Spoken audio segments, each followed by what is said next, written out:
Tudo certo. Ótimo, gente. Então, vamos lá. O primeiro, só para a gente alinhar a expectativa entre a gente primeiro e começar a colocar todo mundo na conversa, eu e o Tom, a gente é super novinho de idade e super novinho de empresa também. E eu tive o prazer de trabalhar com todo mundo que está aqui, acho que só com o Bode que não, mas eu trabalhei com a Vivi, trabalhei com o Rafa, trabalhei com o Tom, obviamente, trabalhei com o William também. E eu sempre tive, tipo, muito orgulho de ter perto de mim referências positivas para que eu pudesse ser também um profissional mais positivo. E aí, fazendo uma reflexão, tipo, de várias coisas que estão acontecendo nesse momento e de qual é o nosso papel no meio disso tudo, eu lembrei de um livro que eu li há um tempo atrás, que chama A Lógica do Cisne Negro. Não sei se vocês já ouviram falar. Esse livro, ele é meio que a Bíblia da Amazon, assim. Todo mundo que entra na Amazon tem que ler esse livro por indicação do Jeff, do CEO deles. Ele fala o seguinte: a gente tem a ilusão de que a gente tem o controle de um monte de coisa, mas na verdade a gente não controla nada. As coisas, elas acontecem na nossa vida meio que por acaso e a gente tem que ir controlando de acordo com o andamento delas.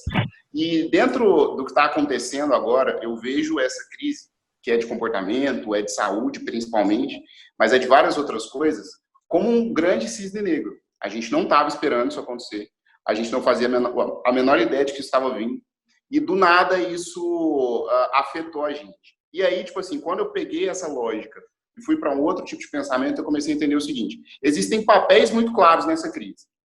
Se fosse uma guerra, a gente teria os profissionais da linha de frente, que são os profissionais da saúde, os médicos, os infectologistas e etc. E a gente tem alguns outros papéis, principalmente quando a gente fala mais do lado econômico.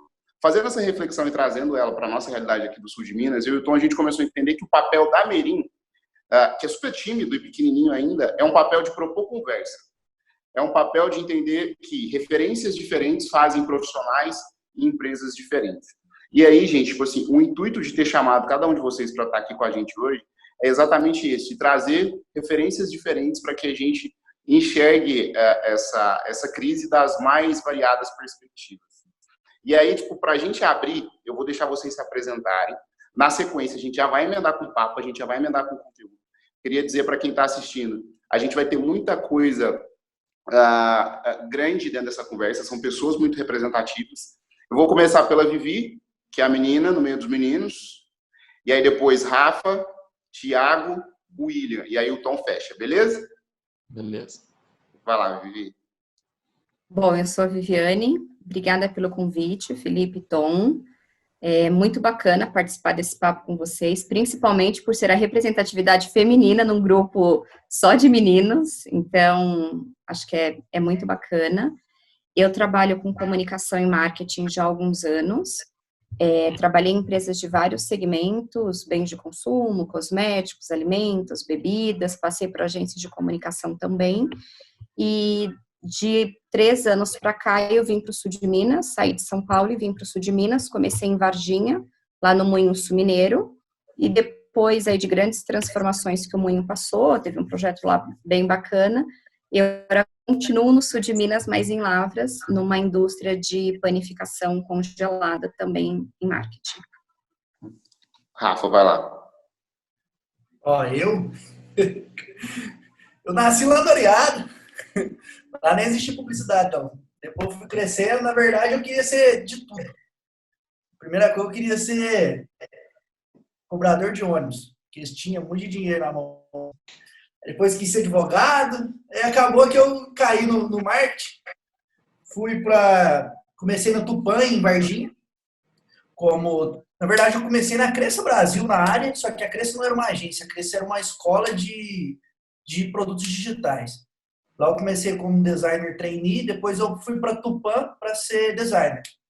Fiquei lá por uns 2 anos, em Varginha, e me chamaram para ser diretor de arte em Poste Caldas, na Caravela. Aí eu acabei indo para Caravela, fiquei lá mais 1 ano e pouco, e aí eu resolvi abrir, na época, o Boteco Criativo, que era uma agência, uma urgência, uma agência só eu. E aí acabou que muitos cantores estavam mandando mensagem para mim, querendo tocar no boteco. Aí eu falei, caralho, do mesmo jeito que os cantores estão achando que aqui é bar, meus clientes também devem estar pesquisando no Google e vendo Boteco Criativo, acham que é bar, então vou mudar de nome. E aí eu mudei e comecei a chamar Publi. Porque aí não tinha mais como errar, era publicidade, ponto. E aí faz 2 anos já que a gente está no mercado, tem clientes espalhados para tudo quanto há, e vai fazendo marketing por aí. Muito bom. Tiagão, vai lá. Beleza, gente, tudo bem? Meu nome é Thiago, como vocês, eu venho do marketing também. Faz aproximadamente 15 anos que eu trabalho no marketing, com marketing e publicidade, trabalho em algumas agências também. Hoje eu estou em um projeto que chama-se Sulab, que é um hub de inovação. Então, agora a nossa proposta é promover inovação nos negócios, inovação de tecnologia, entre outras coisas aqui no sul de Minas. Esse projeto, ele nasceu de uma necessidade do mercado, né? Para quem não sabe, o CESUL é o Conselho Empresarial do Sul de Minas, que é um grupo de mais ou menos 90 empresas que juntas faturam 15 bilhões. Então, nós estamos falando de um movimento muito forte e que teve a necessidade de inovar, de começar a rever seus negócios, de começar a pensar como seria um futuro dos seus negócios. E aí a gente criou o CESUL Lab, que é o laboratório de inovação do CESUL. Lá eu estou como gerente de comunidade, então eu sou responsável por articular, conectar todos os personagens que compõem o ecossistema, né? Então nós estamos falando de investidor, nós estamos falando de startups, grandes empresas, enfim. Nosso papel é conectar todo mundo, centralizar o acesso a esse tipo de coisa para que a nossa região aqui do sul de Minas consiga se tornar um polo de inovação, né? Tanto de tecnologia como de negócios. É isso. Muito bom. William? Olá. Boa noite, então. Obrigado pelo convite, Felipe, Tom. Então, meu nome é William, eu não sou da turma aí do marketing, sou formado em administração, sou gestor da Jares Móveis. Para quem não conhece, é uma empresa de móveis que está situada aqui no sul de Minas, com matriz aqui em Três Corações e loja em Varginha e Pouso Alegre.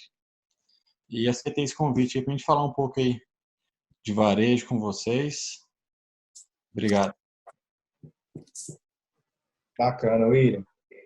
Primeiro eu quero pedir pro Felipe você ficar atento no chat aí pelo celular, porque eu acho que você está pelo computador, né?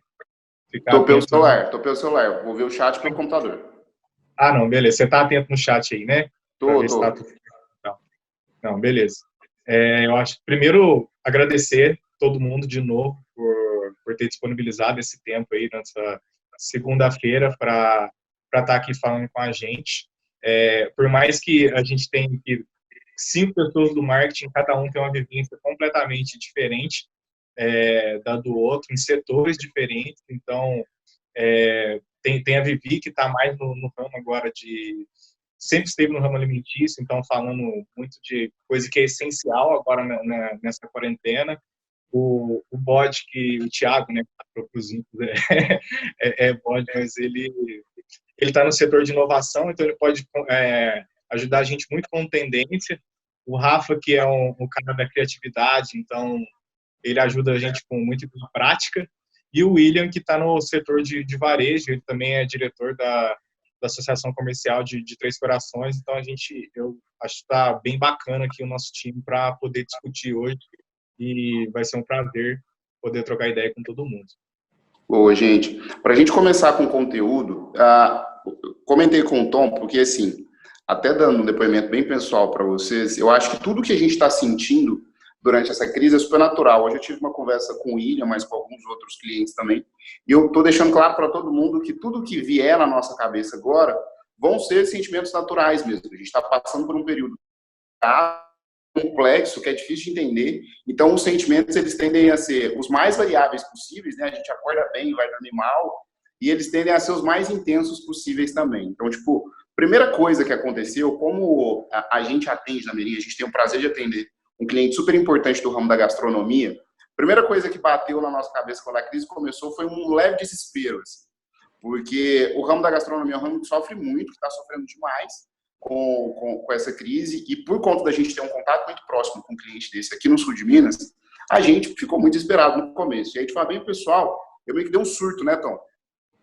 Deu um pouquinho de surto. Saí da nossa, velho, o que a gente vai fazer? Tá tudo ferrado agora. Mas no momento eu tava calmo e dar uma acalmada nele pra gente pôr a cabeça no lugar e pensar o que é ter. Só que aí foi a minha vez de surtar. E aí o Felipe, ele conseguiu me acalmar também, né? Estava falando que primeiro o que aconteceu foi que bateu um leve desespero, mas aí o que ajuda muito a gente é ter perspectiva. E para a gente ter perspectiva, a gente foi consumir conteúdo. E uma das coisas que a gente começou a entender é que alguns teóricos dizem que o que está acontecendo no Brasil e no mundo é uma digitalização que era para acontecer em 5 anos, ela está acontecendo em 15 dias. E uma das marcas que puxa essa digitalização, principalmente no Brasil, é uma marca que a gente na Merinha é muito fã, que é a Reserva. E o Rony, o CEO da empresa, ele trouxe alguns casos super legais em uma das palestras que a gente viu nesse tempo, onde ele trouxe algumas lógicas que estão acontecendo dentro da Reserva. Primeiro, o que essas pessoas acreditam? Elas acreditam que o vendedor, ele não pode ser só mais o atendente tradicional. Porque como a gente tem hoje uma predominância no Brasil de varejo físico, e aí o William vai até conseguir pontuar para a gente depois, a gente tem hoje uma queda muito grande de venda exatamente por conta das lojas físicas estarem fechadas. A Reserva, ela tem alguns projetos que mostram para a gente que, quando a gente fala de digitalização, a gente não está falando só de e-commerce. A gente, na verdade, está falando de um ecossistema comportamental que mostra para as empresas que elas podem ser mais digitais. E aí, pegando o exemplo prático deles, eu vou citar 2 ações que a Reserva tem para a gente puxar essa conversa para o Rafael e para a Viviane. O que eles acreditam lá na Reserva? Eles acreditam que todo mundo é vendedor. A gente, como profissional, a gente tem muita vergonha de dizer que a gente é vendedor. A gente fala que é representante comercial, que trabalha para a marca, mas raramente a gente fala que a gente é vendedor. Eu brinco direto com os meus clientes, com quem está mais próximo de mim, eu vendo. A minha função dentro da Merim, dentro de todos os outros trabalhos que eu executei na minha carreira, foi vender. Na Reserva, todo mundo tem um cupom. Então, o Rony Mesler, CEO da empresa, ele tem um cupom lá que é o Rony RSV. Se a gente for no e-commerce da Reserva agora e usar esse cupom, a gente vai ter ali talvez uns 20% de desconto, ganha frete, um monte de coisa. E como é que ele divulga isso? Ele divulga isso em toda a rede de relacionamento que ele tem. Instagram, Facebook, as palestras, as lives que ele participa. E isso faz dele mais um vendedor da Reserva. Outra ação super legal que a Reserva tem e que eles começaram a entender depois que a crise começou é o seguinte. Todas as lojas da Reserva foram fechadas. E 70% da receita da Reserva vem do ambiente físico, por mais que ele seja uma empresa um pouco mais digital. Se a loja física está fechada, eles têm uma loja que é o e-commerce, só que eles começaram a entender que eles poderiam ter várias outras, que seriam os afiliados. Então, eles criaram um programa de afiliação, onde, por indicação, eu, Felipe, posso vender Reserva com o meu cupom, o William pode, a Vivi pode, todo mundo pode, desde que respeite alguns critérios ali. Então, para pegar esse exemplo e puxar para a nossa conversa, eu queria entender da Viviane e do Rafa. Dentro da lógica de vocês, de tudo que vocês conhecem do mercado, que vocês estão vendo no entorno de vocês. O quanto isso hoje é real para a nossa região, o quanto isso pode acontecer e o que não pode, o que está dentro do nosso contexto e o que não está, gente. Pode começar, Vivi. Felipe, assim, primeiro eu acho que vale contextualizar um pouco a forma como eu vejo esse momento. E aí a minha visão pode parecer um pouco otimista, né? E aí, talvez quando a gente for para alguns negócios, as pessoas vão dizer, essa não é a realidade, tem comércio fechado, né? Muito microempreendedor dependendo e tal. Mas o que eu acredito é que tudo isso que está acontecendo está vindo para os negócios se reinventarem de fato. Enquanto a gente tiver ou reclamando da situação, ou tentando fazer do mesmo jeito que a gente fazia, a gente não vai sair do lugar. E isso vale para pessoas e para empresas, para marcas, para produtos, para tudo. Então, o primeiro ponto eu vejo como muito positivo. Nós, todos, seres humanos, que estamos em empresas ou trabalhamos para empresas, porque as empresas são feitas de pessoas, no final do dia, nós não faríamos esse tipo de transformação por nós mesmos, ou em grande volume, como está acontecendo agora. Então, o primeiro grande ponto eu vejo com um olhar bastante otimista o que está acontecendo agora, pensando sim que a gente precisava fazer uma transformação, como negócio, como marca, uma série de coisas.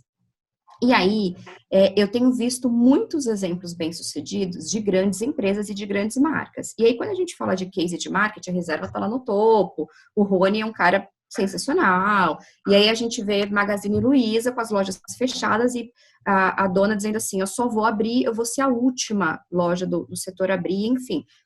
Pegar esses exemplos parece utópico para quem está nessa realidade no sul de Minas, como você está dizendo, ou em cidades menores. Para mim é possível a gente inovar, e aí o Thiago, né, que ele quem fala de inovação e não eu, mas assim, eu acho que o discurso de inovação, ele ainda está na boca das empresas e não realmente no coração e no jeito de fazer. Uma empresa, ela vai se transformar agora se ela estiver pronta para isso. As empresas que não estiverem prontas para pensar uma transformação no seu negócio, junto com outros negócios, elas vão ficar para trás. Então, o que é inovar para uma empresa que vem, uma empresa de gastronomia que fica em Varginha? O que é inovação para ele? Não é fazer doação na região, não é isso. Mas a gente não está pronto ainda para entrar no delivery, porque se a gente olhar para os grandes centros, a gente tem o Rappi, tem vários aplicativos que isso já está. Como é que a gente inova dentro da nossa realidade? E aí sim eu acho que as grandes empresas servem como exemplo, porque os caras não estão inovando eles estão inovando no negócio deles, fazendo coisas diferentes. Coisas que você fala assim, não é possível que uma empresa de bebidas está fazendo isso. Está, mas é o DNA da empresa de bebidas a inovação. E aí fica fácil. O ponto é, como é que a gente, dentro do nosso negócio hoje, olhando para a realidade, a gente busca formas de transformar o negócio. Não tem como o negócio continuar como ele era. Como é que a gente transforma?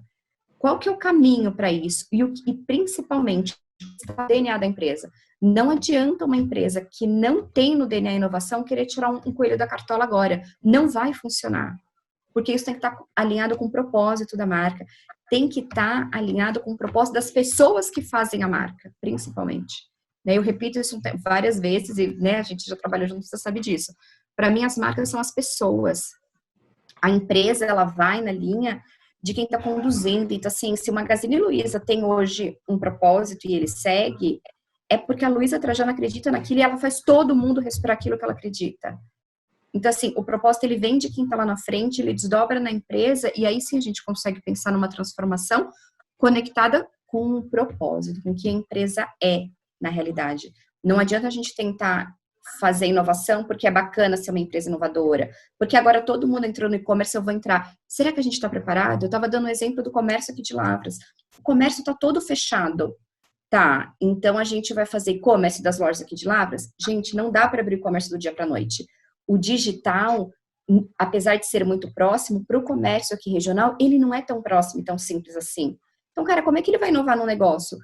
Peraí, por que não volta? A gente não está numa cidade pequena, o relacionamento não é o mais importante, tem loja que até hoje você tem a fichinha lá na loja. Vamos voltar ao modelo das sacoleiras? Por que as lojas não transformam os seus vendedores em sacoleiros? Eu quero comprar uma roupa, eu vou ligar na loja para aquela vendedora que sempre me atendeu e ela vai vir na minha casa com uma mala de roupa para escolher, para eu provar, para ela me dar dicas. Eu vou mudar o negócio e isso não é só agora. Pode ser que depois aquela loja que só vendia roupa feminina, ela vai vender também uma consultoria junto. E eu vou pagar, porque é uma marca que eu curto e a cara estava dentro da minha casa quando eu precisei. Então, não dá para a gente pegar o caminho da inovação, achar que inovação, vamos entrar no digital agora, vamos fazer coisas que a gente nunca fez. Não vai funcionar. As marcas que forem por este caminho vão morrer. No que não fazer, não faça agora o que você não sabe fazer ou o que você nunca fez, se isso não fizer parte do DNA da sua empresa e se isso não for para a sua empresa continuar. Marketing, eu repito isso sempre, é consistência, é frequência. Não adianta ir agora, no meio da crise, para ser a empresa mais inovadora e transformar o seu negócio. Quando tudo isso passar, você voltar a vender ou a se comportar como você se comportava antes. Então, assim, inicie agora algo que seja sustentável. Fazer o papel da sacoleira agora funciona. Então, vamos embora, eu vou conseguir manter isso lá na frente. Nossa, mas isso não é super inovador. Para esse tipo de negócio, é muito inovador, sim. Porque o comércio está todo fechado e eu tenho certeza que se vier essa modalidade, vai funcionar.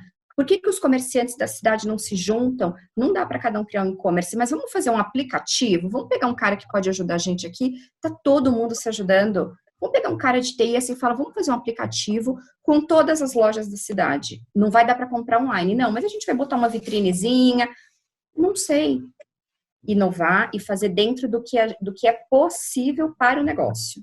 Não tenta fazer porque a gente viu o Ambev fazer, porque a Magazine Luiza está fazendo, porque a realidade é outra. Vai passar e a empresa vai morrer. E eu acredito que neste momento a gente vai ter uma seleção natural da crise. Algumas empresas vão ficar, e elas não vão ficar por conta da crise. Elas vão ficar porque elas já ficariam. Só que a crise só antecipou elas pararem no tempo. Elas já estavam paradas, elas já não estavam se reinventando. A crise só antecipou. Assim como a crise está antecipando a entrada no digital de muita marca, de muita empresa, de muita forma de trabalho, ela também está antecipando empresas que não conseguiriam se manter, está antecipando. Eu vi empresa com 3 dias de quarentena demitindo a senhora. Desculpa, não é a quarentena que está fazendo ela dispensar. Ela já vinha num cenário difícil, estava postergando, e a quarentena eu peguei o gancho e aproveitei. Mas ela já não teria uma vida saudável. As marcas que estão saindo da caixa agora e fazendo, obviamente, tem uma reserva financeira, tem caixa, tem outros fatores também. Mas já era uma situação, não adianta a gente colocar agora tudo na conta do coronavírus e dizer, não sei quantas empresas morreram por isso. Também. Mas acho que tem um outro cenário que a gente tem que olhar. Por isso que a minha visão pode parecer um pouco otimista, se vista desse lado.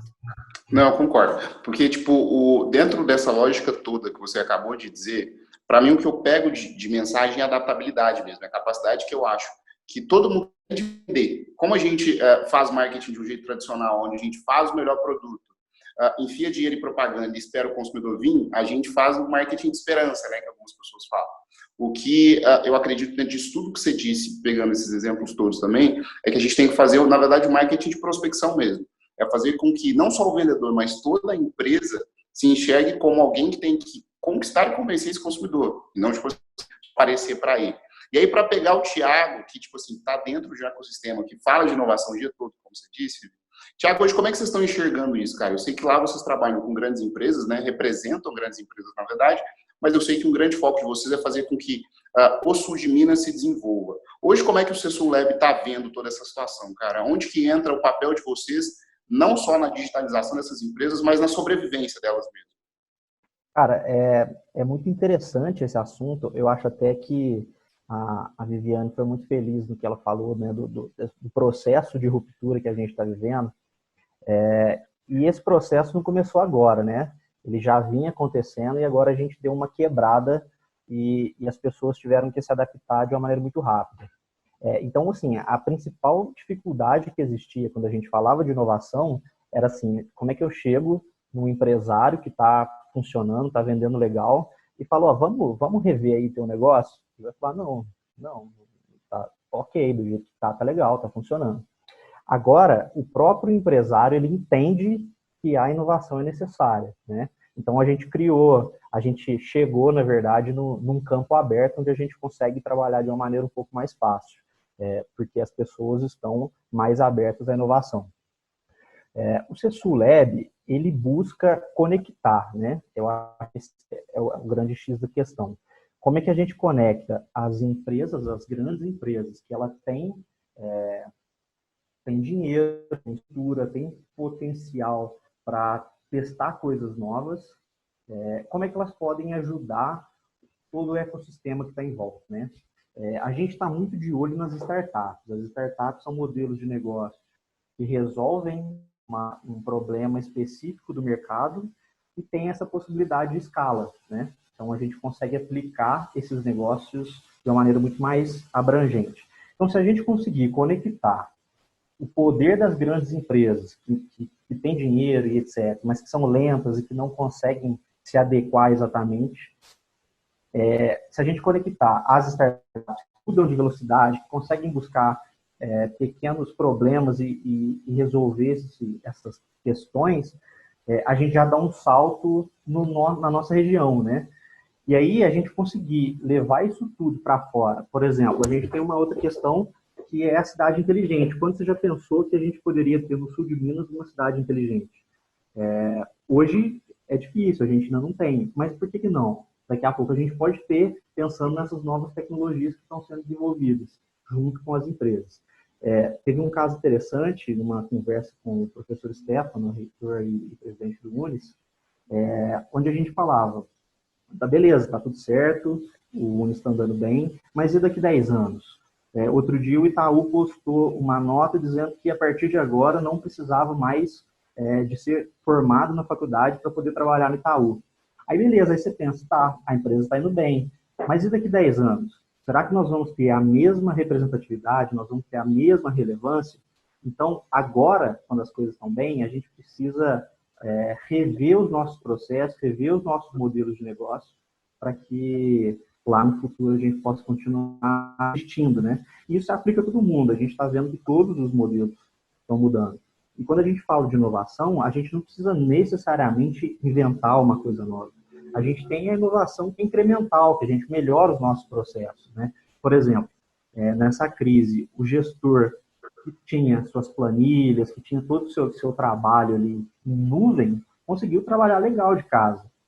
Então, são processos simples que a gente consegue aplicar no nosso dia a dia e que dão uma facilidade de sobreviver no meio de uma crise. Muito legal. Tom, vai lá. Pegando os dois raciocínios que a Vivi e que o Thiago trouxeram, o primeiro, acho que para complementar tudo isso que a Vivi colocou muito bem, eu acho que o que vale para essa galera que é pequena e microempresa é perguntar realmente para a audiência deles o que essas pessoas esperam nesse momento. Então, ao invés de sair tentando ter ideia mirabolante sobre o que fazer, eu acho que ouvir a audiência nesse momento, mesmo que ela seja pequena, o contato que você tiver aí dos clientes na sua base, eu acho que é bacana perguntar e realmente ter essa cocriação, né? De fazer as coisas juntos com os clientes, com os próprios colaboradores, com todo mundo. Então, acho que perguntar também ajuda a ter uma inovação, porque são diversas perspectivas trabalhando ao mesmo tempo para poder oferecer essa solução. E em relação a tudo isso que o Thiago falou de inovação, é sempre bom, né, esse momento de pensar a relevância nos próximos anos, só que o que não pode acontecer é se preparar só para o futuro e não trabalhar para o presente. Então, a gente gosta de falar muito daquela teoria, né, do motor 1 e motor 2, ou A ou B, dependendo, cada um fala de um jeito, que é você continuar dando a maior parte, né, da sua atenção para o que está acontecendo agora, mas já ir trabalhando em iniciativas para o futuro, nem que seja 20%, 30% ou 10% do tempo da empresa, ela tem que estar olhando para esses próximos 5, 10 anos. Então, eu acho que é bem bacana a conversa até esse momento, falando de inovação relacionado a esses dois tipos de coisa. Agora, para a gente pregar um pouco da opinião do William também. Oi? Desculpa, só te interromper, se você me permite, só complementar. Foi muito interessante o que você falou. E quando a gente pensa em inovação na empresa, né, seja ela numa empresa grande ou pequena, é muito importante a gente ter uma ideia de quais são as dores que a gente está sentindo, né? A empresa precisa fazer um apanhado ali de como é que estão os seus processos, né? Um diagnóstico de si mesmo, para que isso oriente futuras ações, né? Então, às vezes eu não preciso de determinada coisa, às vezes eu não preciso de um e-commerce, porque igual a Viviane falou, eu posso resolver aqui com os meus vendedores que vão levar na casa da pessoa. Então, fazer esse diagnóstico, estabelecer qual que é o seu motor 1, como você mesmo diz, projetar quais é o seu futuro motor 2, você consegue ir adequando exatamente como que você vai trabalhar, né? Então, exatamente. Eu acho fazer o MVP disso. O principal de tudo isso aí é, primeiro, você ter um diagnóstico de entender quais são as dores da sua empresa. Aonde que você está pecando, aonde que seu concorrente é melhor que você, e aí você começa a pensar em inovação de uma maneira muito mais eficiente. Não, muito bacana. Tiago, e aí eu acho que também, né, olhar em volta, né? Porque quando você falou assim, o Itaú diz que não vai precisar mais de faculdade para contratar. Mas aí isso vai mudar a realidade do Itaú, mas vai mudar a realidade das universidades. Vai mudar. Então, assim, preciso olhar para o lado e ver até os que fazem coisas diferentes do que eu faço. Às vezes, o que uma instituição financeira vai impactar no negócio de educação? Vai. E a educação, se mudar, vai impactar em outro negócio. Então, eu acho que se tem algo que essa crise trouxe para a gente é exatamente isso. Os negócios completamente diferentes, aparentemente, eles estão se completando e um impacta no outro. Essa visão a gente precisa levar para frente. Muito bacana, Vivi. Eu concordo muito com isso, e tem uma coisa que a gente fala muito na Merim também, que se você ficar olhando só para o seu mercado, só para o seu concorrente, o que o concorrente está fazendo, você está fadado a morrer. também, porque a inovação vai vir sempre de quem está olhando de fora do mercado. Então, você espera o mercado reagir a alguma coisa, você não está inovando. Está sempre sendo ou segundo ou terceiro. Para a gente puxar o gancho, né, de inovação para um país que já era conhecido por isso e agora foi o primeiro, né, a começar a superar a crise por conta de ser o primeiro país com casos, né, que é a China, e para colocar o William e o Rafa na conversa também. Primeiro, cara, para vocês dois, como vocês veem, né, eu acho que o Rafa pode responder primeiro, como vocês podem se inspirar com o que está acontecendo na China nesse momento, que eles já passaram pelo o auge, né, de contaminação, estão voltando a ter uma vida em partes, porque o novo normal a gente nem sabe ainda como vai ser, então muita coisa que vai ser normal daqui a uns dias para a gente já está começando a ser lá na China. Eu estava lendo hoje mais cedo sobre e vi que em Wuhan, né, que foi, nem sei se é assim que fala, mas a primeira cidade da China que teve casos de coronavírus, eles estão voltando ao normal, só que bar, karaokê ainda não está funcionando, escola não está funcionando. Em algumas cidades da China, as escolas estão funcionando, mas tem controle tem na entrada da escola, né, para ver como é que está o estado de saúde dos alunos. Então, muita coisa está acontecendo de uma maneira completamente diferente. Só que tem coisa boa que a gente pode tirar da China, mas também de outros países, mas da China referência. Como que vocês estão vendo, Rafa, o que está acontecendo, né? Se vocês têm acompanhado o que está acontecendo na China, como que a gente pode tirar isso de aprendizado para trazer aqui para a nossa realidade? É um pouco mais distante ainda, só que acho que é uma referência bacana de alguém que a gente tem que olhar para o lado, como a Viviane falou, então é uma referência bacana para a gente tentar adaptar para a nossa realidade. Vou só completar o que o Tom falou, bem rapidinho, desculpa, Rafa, mas só para colocar algumas coisinhas com relação a essa colocação. O que acontece na China é uma retomada do mercado, né? Tipo assim, obviamente a situação é muito diferente, lá a gente tem realidades muito diferentes da nossa, mas o que está acontecendo lá é uma retomada do mercado. E o que a China está pregando? A gente não vai voltar para a rua do mesmo jeito que a gente estava 2 meses atrás. Então, na China, hoje, existem protocolos muito rígidos para as pessoas se sentirem confiantes e voltarem a consumir. Porque qual que é o grande problema dessa retomada? Não é só a descapitalização do brasileiro, como o medo que a gente fica. Então, na China, como o Tom disse, você tem pessoas controlando temperatura, para você ir para o comércio, você tem máscara. Uma tendência que está surgindo lá, ao invés de todo mundo ir para uma loja ao mesmo tempo, é você ter grupos de atendimento e você reservar a hora que você vai até essa loja, obviamente também uma realidade meio distópica quando a gente fala do sul de Minas, mas para a gente pegar o seguinte, a retomada ela vai ser igual, vai ser assim, tá liberado, vai todo mundo para a rua, vai todo mundo consumir ou não? Eu falando no meu ponto de vista, até o que eles estavam falando, mas para complementar mais a questão dele. Eu acho que o problema não é nem inovar para levar o produto até o cliente. O problema é dar segurança para o cliente que ele vai ter dinheiro para comprar e pagar aquilo. Porque levar o produto é fácil. Mas se for no carrinho de mão, você joga os móveis da Jales, leva lá na casa do cara, e vai ter dinheiro para pagar? E o problema não é nem só vender, o problema é se você vai receber. Então, tipo, as pessoas, eles estão muito mais preocupados se eles vão ter dinheiro para pagar o cartão, se eles vão ter dinheiro para comprar uma comida, se eles vão ter dinheiro do que para comprar um sofá. As pessoas não estão preocupando nesse momento em o que elas vão comprar, eles estão mais preocupados em como eles vão pagar, se eles vão ter serviço, se eles vão ter isso. E outra questão também que eu vejo é que tipo, as pessoas eles ficam muito fechadas que inovação tem que ser digital. Não precisa, você pode inovar em espaço físico. Você pode inovar offline. Eu estava vendo um vídeo de um cara esse dia para trás, que ele era um pipoqueiro, chama Valdir Pipoqueiro, que, se eu não me engano, há 10 anos atrás, ele já passava álcool em gel em tudo que ele ia vender, ele esterilizava, ele chegava, ele montava, ele dava o kit higiênico para as pessoas, isso há 10 anos atrás.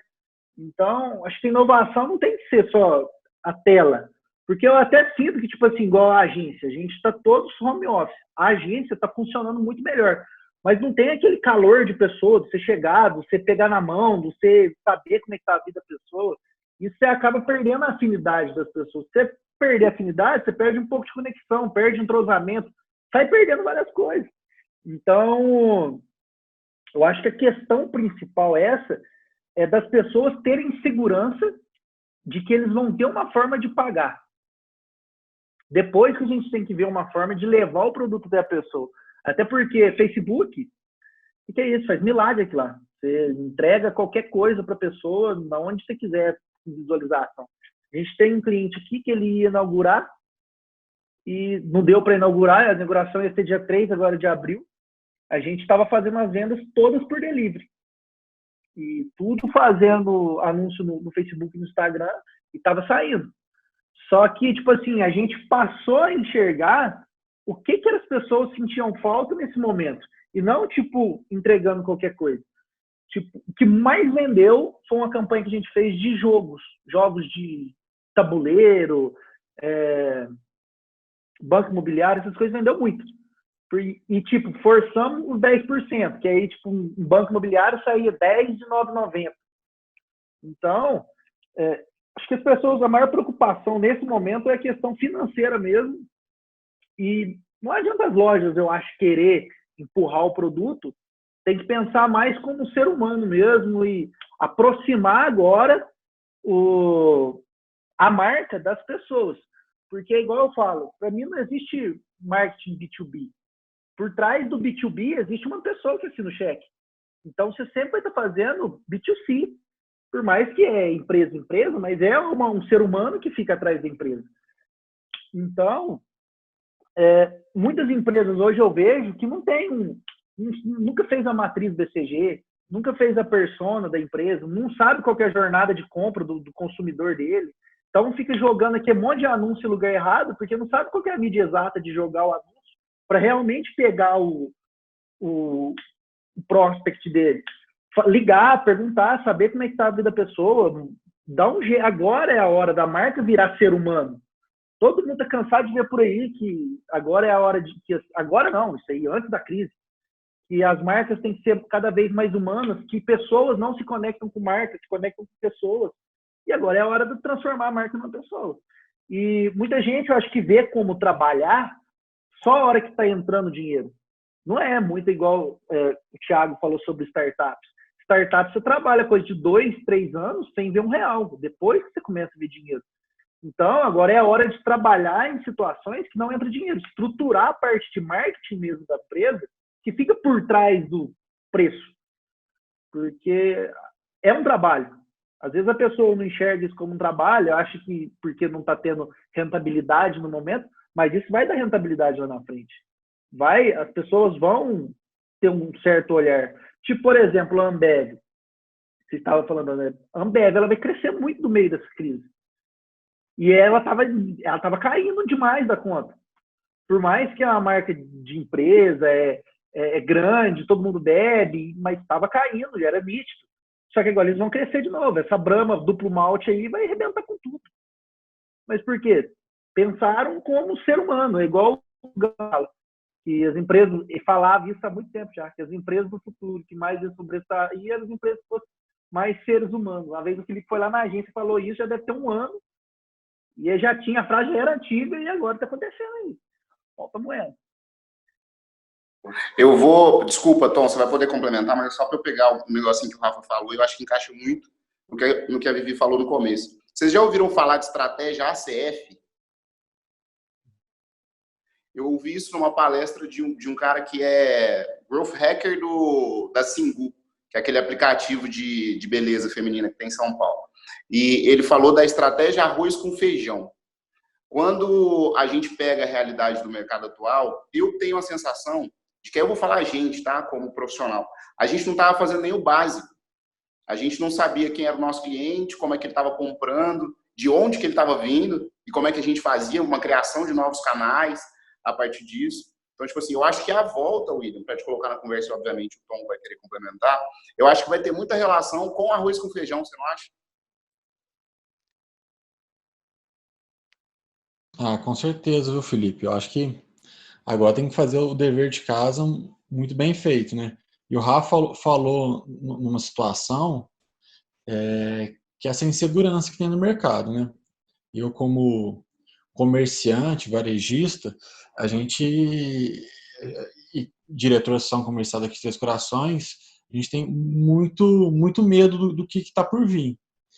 A gente sabe que há uma questão de saúde, social e econômica. Então, essa insegurança que está acontecendo de prorrogar a abertura de loja, e aquele microempresário que não tem caixa realmente para passar por um período maior, ele começa a ficar desesperado e às vezes começa a tomar até decisões erradas, né?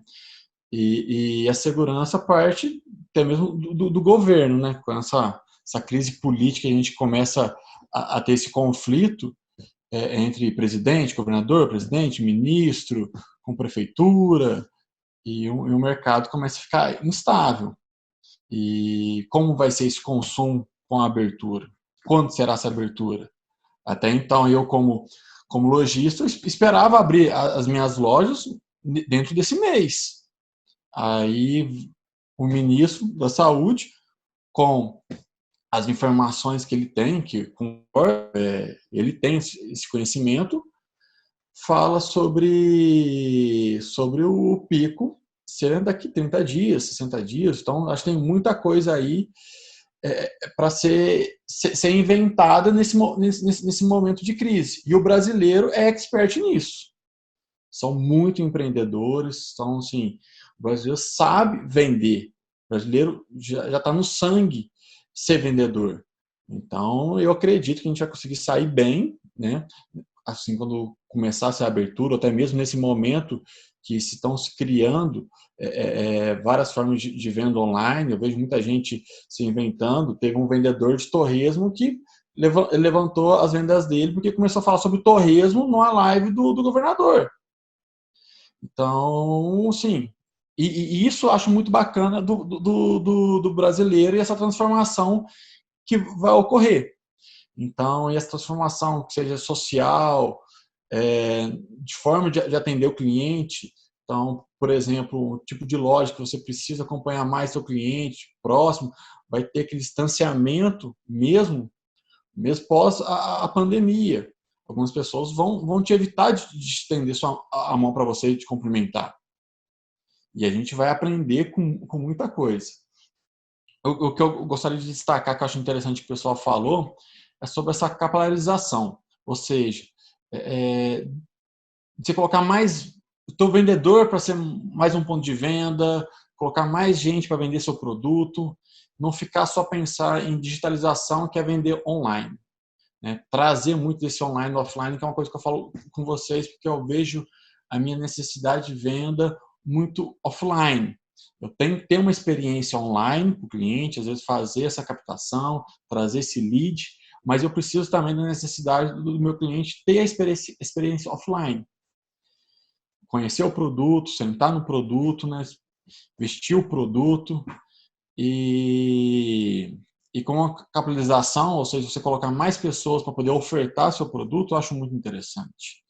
Talvez um vendedor externo de colchão, ele tem que ofertar também roupa de cama, agregar mais coisas, ou senão, quem sabe, aquela vendedora externa de produto de higiene, que não teve uma queda tão grande como no meu segmento, por que não ela também pode ofertar um colchão para essa cliente que ela visita na casa dela, ou hoje não é na casa, mas via algum aplicativo, que ela está mandando lá o catálogo virtual, porque também ela não pode mandar um catálogo virtual da Jares.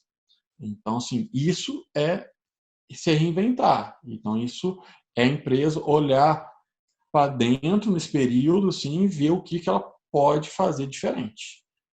Porque se parar... William, sabe? Pode falar, Rafa. Pode, enquanto Vivi. o William está falando aí, eu pensei uma coisa.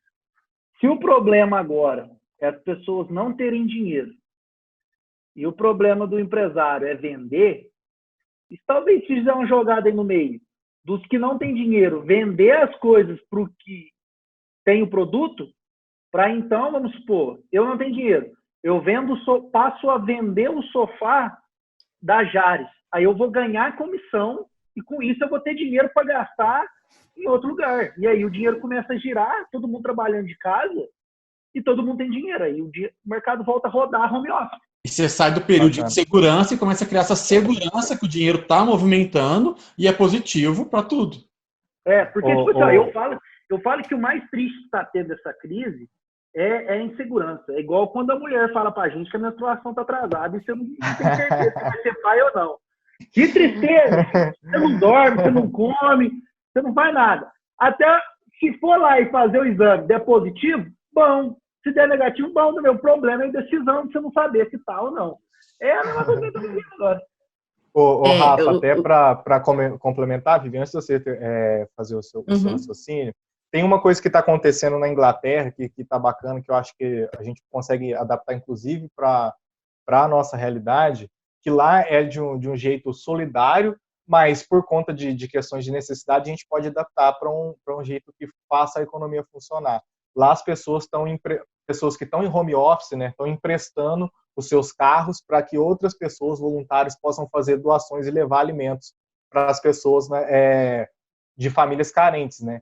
Então, eu acho que isso que o Rafa falou, pegando esse gancho que o William estava dizendo, acho que vai funcionar bastante a partir de agora, que é você emprestar coisas ou revender coisas de outras pessoas que não estão sendo usadas, né, para poder movimentar algum dinheiro. Então, vai agora, tipo, talvez, né, não sei, quem sabe, a Uber, por exemplo, pode ter a opção de eu emprestar o meu carro que está parado no home office para outra pessoa que quiser fazer Uber continuar a trabalhar.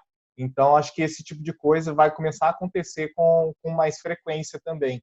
E tem uma outra coisa que eu acho que a gente vivenciou e está experimentando nessa crise, é que várias das crenças, né, algumas verdades que a gente tinha em relação ao comportamento mesmo, assim, tipo, eu acho que home office não funciona. E aí você começa a trabalhar de home office e vê que funciona. Então tem várias coisas, sejam essas mais duras, que foram impositivas, mas tem coisas suaves também que aconteceram de comportamento que vão mudar completamente a partir de agora. Coisas que a gente fala, nunca na minha vida eu vou fazer isso. E agora a gente está sendo obrigado a fazer e falando, olha, até que não é tão ruim fazer. Então acho que nesse tipo de mudança de comportamento também, que são essas mais sutis, vai ter muita oportunidade de se movimentar a economia nesse momento. Então é bom a gente estar atento e vendo o que os outros mercados estão fazendo, o que os outros países estão fazendo, e tentar ter uma ideia a partir disso.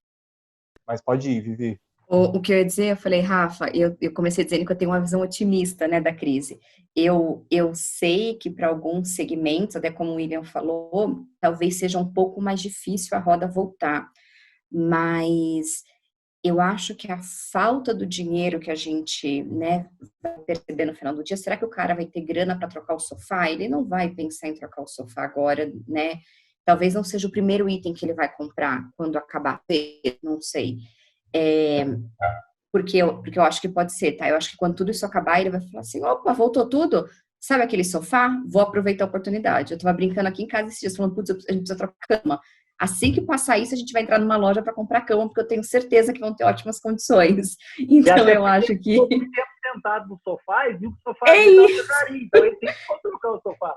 Então, assim, eu acho que pode ter um movimento, como a gente estava falando do show antes, a galera vai enlouquecida para os shows, eu acho que as pessoas podem ir enlouquecidas para as lojas de imóveis, porque todo o período de insegurança vai vir um período agora, putz, passou, agora tá tudo bem.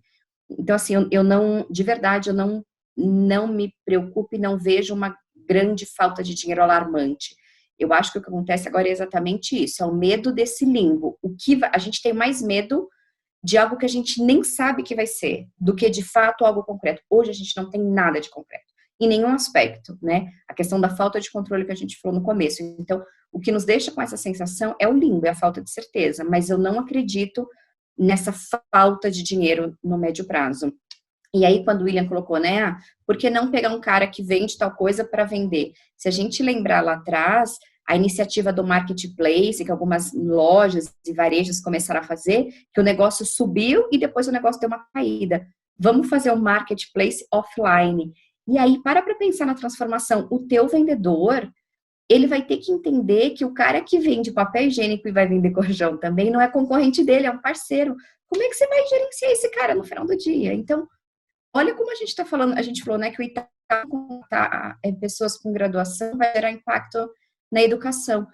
a sua forma de trabalho vai gerar impacto no teu funcionário. Será que ele está preparado? Será que você tem hoje pessoas preparadas para fazer essa virada? Ou será que o cara quer vender no final do mês, pegar a comissão dele e ir embora? A gente está olhando muito o lado das empresas, mas eu acho que a gente precisa também olhar para o lado do cara que está lá trabalhando, recebendo pagamento no final do mês, que o limbo dele de incerteza é muito maior do que o do William, por exemplo, porque a capacidade dele de se reinventar é muito menor do que a tua. Ele está com medo de ficar mais um mês com a loja fechada e você ter que demitir ele. E ele não está pensando como é que ele pode se reinventar para te ajudar o negócio ir para frente. E a gente vinha falando, você falou, alimentação, você acha que vai ter uma retomada? A gente está indo e eu acho que vai ter uma mudança de consumo. E aí, é isso que eu queria entender. Como é que você vê que o teu setor, que não é essencial assim como outros, vai surfar nesse momento que a gente está? E como é que vai ser a virada? Como é que você vê isso? Espera aí, William, rapidinho, deixa eu só fazer voltar e da inovação. Eu morava na roça quando eu era criança, né, Titinho? E lá já tinha um marketplace online, offline. E um cara com uma combinha lá, aí dentro da combinha tinha panela, doce, arroz, jogo de cama, que a gente chamava de mascate. Mascate era o marketplace do passado. E funcionava. Eu penso que talvez, sabe o que pode acontecer? As empresas maiores hoje vão virar um certo distribuidores de mercadorias para pessoas menores. Aí vamos supor, eu estou à toa em casa. Eu vou lá no William, vejo o William, o que você tem para você vender aí? Eu tenho mesa, eu tenho isso, aquilo. Aí eu vou no Joaquim, Joaquim, o que você tem? Eu tenho panela, eu tenho toalha, eu tenho um jogo de coisas. E o Ciel, eu tenho computador, então beleza. Eu vou com a minha lista, chego na casa do Felipe, o que você está precisando aí? O sofá tá velho. Lá na Jares tem, o preço é tal, eu faço você por tal. É a vendedora que vendia Tupperware, Natura e Avon. Tira tudo. Isso, é mais ou menos assim. Eu acho que vai começar... Porque eu, por exemplo, eu não aguento ficar mais do que 5 dias parado sem trabalhar. Se a agência não estivesse funcionando, eu já tinha até montado todo um esquema que eu ia passar a vender hambúrguer. Se caso viesse a parar a agência. Eu ia vender e já tinha somado a carne, já tinha feito o preço do lanche, já tinha cotado embalagem para ser um negócio mais diferente. Tudo diferente, tá tudo montado. Eu não consigo ficar sem trabalhar, não. E se não der certo o hambúrguer, eu ia sair catando coisa dos outros e vendendo trem dos outros. Não aguento, não. Juntar gente muito boa é ótimo, mas é um problema também. Vamos lá. Só para a gente responder. Thiago tá quietinho. Eu queria só fazer um comentário. Pode? Vai lá. Para o William também, na verdade é o seguinte, a gente, no ZessuLab, a gente fez uma pesquisa junto com as associações comerciais aqui da nossa região.